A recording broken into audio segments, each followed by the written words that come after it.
Of Torah. This year is entitled In Memory of Mr. Leon Issacson, Zecher Tzadik Livracha. Memory of Leon Issacson, passed away suddenly Thursday night. Parshat Tzav, Erev Shabbat HaGadol. A shock to all of us. And I was wondering, should I say a few words now in the month of Nisan? We don't have eulogies in the month of Nisan. I decided yes. Not because I'm going to give a eulogy, I'm going to celebrate his life. Now, eulogies are sad and depressing, and they cause bechi and crying, and this is the opposite. This is a celebration of an amazing, amazing life. I think Rav Issacson, Shlita, he should live and be well, as well as his siblings and the rest of the beautiful family. Meir Vesrim Shana hit it on the head during the eulogy, during the funeral, where he said that someone once said to him, said, Rav Issacson, oh, I'm so sorry, your father really has such yisurin over the years. And despite it all, he was all right. And Issachson's thinking, what yisurin? I felt such a happy man, smiling, learning, socializing with people, with simcha. Then it hit Rav Issachson, a couple of strokes, incapacitated, paralyzed, immobile. Yeah, I guess some people would call that yisurin. But he said, don't look at his father that way. His father didn't appear. He was smiling. He was happy. He would come to my shir and shul. Oh, would he enjoy the learning? No matter how physically he was this way, he's that way, he can hardly move.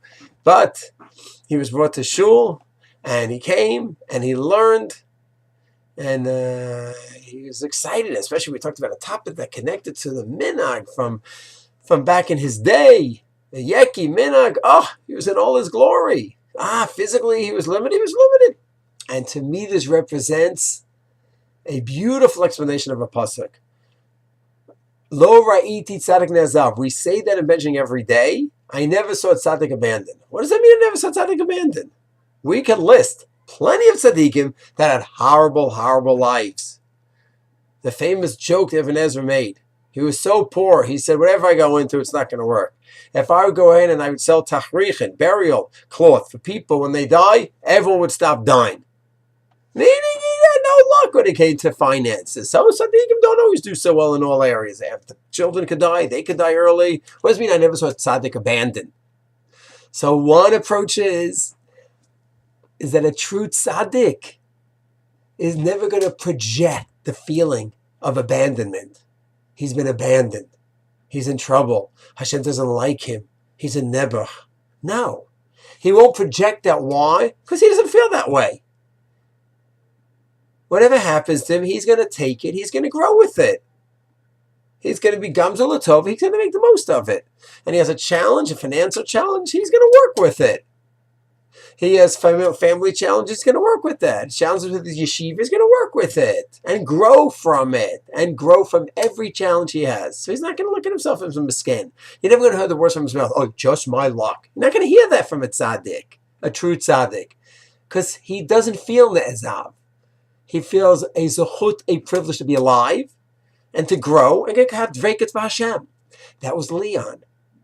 He had an opportunity to grow in every situation and get closer to Hashem and become a greater person. And that's it. So Rav Issacson said, I didn't feel like he was a nebuch. Oh, he went through such yisurin. And that was him. That was his attitude. Amazing, amazing man. And one of the great examples Rav Issacson gave about him was years ago in the early years. Rav Issacson was in high school years, and Leon was pushing him, hey, you have to learn more, you have to work on your learning more. And the topic came up, what about Leon himself? And he says, you know what? You're right. I have to learn more too. For my own sake, and for example, for my family. And on a dime, he went ahead, he took upon himself, daf yomi, and never turned back. Cycle after cycle after cycle of going through Shas Daf Yomi. In other words, this is what I'm going to preach to my children. That's it. I'm going to be there too. So an amazing person whose years were years of growth. It was an amazing source for us to have him in our community, Ramat Bet Shemesh, part of Kalat Ma'or, coming to daven against all odds, and always smiling, always with a cute joke. Coming to learn no matter what, putting on his talis and tefillin, where other people were just at home, stay at home, it's just too hard. But not Leon. He'll come, he'll put it on with a smile. And to me, when I think of Leon and the simcha that he brought to the community, and the teaching, the model that he represented to us, of going ahead of Idrus Hashem b'simcha, and going ahead and expressing and living life of Gam Zulatova, you take everything and you grow with it b'simcha. I will always think of that pasuk, Lo Ra'iti Tzadik Ne'ezav, that he went ahead and he took everything, and he never felt Ne'ezav, and therefore Memela, naturally, he never projected the feeling of Ne'ezav, of abandonment. And it's that attitude that him and his beloved wife, Zechrona Livracha, how they went ahead and produced a remarkable family, 4 generations of Mitzvah Hashem going strong, of B'nai Torah, people who love Torah and mitzvot.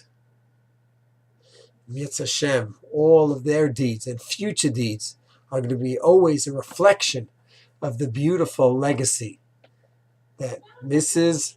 Issacson and, of course, Leon have left behind. Yetz Hashem, their lives, specifically Mr. Leon that we're focusing on now, should always be an inspiration to all of us. We should always learn how to deal with Yisurin and not even look at them as Yisurin.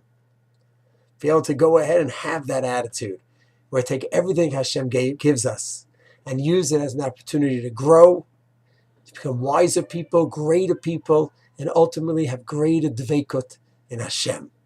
His memory should always serve as a blessing, as an inspiration to all of us. Shalom.